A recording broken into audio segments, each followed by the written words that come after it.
ఏలినాటి శని ఎప్పుడూ దూషించకూడదు. మీరు ఆయన్ని నమస్కారం చేసి ప్రార్థన చేస్తే ఆయన దాన్ని ఇంకొకలా మారుస్తాడు. ప్రతిరోజు తిరగవలసిన దాన్ని గుడి చుట్టూ తిరగడంగా మారుస్తాడు భక్తి ఇచ్చి. కాబట్టి ఇప్పుడు శాపానుగ్రహం ఎందుకు ఇస్తారు? మార్పు తీసుకురావడం కోసం ఇస్తారు. వెంటనే తనకు అర్థమైంది, అయ్య బాబోయ్ ఇలా ఉండడమా. పడ్డాడు మహర్షి కాళ్ళ మీద. ఇప్పుడు పడన్నాడు, ఇప్పుడు నాకు ఈ శాప విమోచనం అని అడిగాడు. అయితే మారావు కదా, ఇప్పుడే అన్నారు అనుకోండి, ఆ బుద్ధి మళ్ళీ మారిపోతుంది. అందులో ఆ బాధ ఏమిటో తెలియాలి. ఆయన అన్నాడు, యదాచ్యత్వా భుజౌ రామ త్వాం దహే ద్విజనే వనే తదాత్వం ప్రాప్స్యసే రూపం స్వమేవ విపులం శుభం.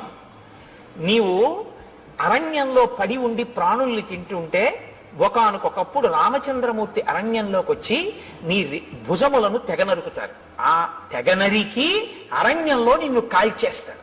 ఎందుకంటే ఆ ప్రాణి అలా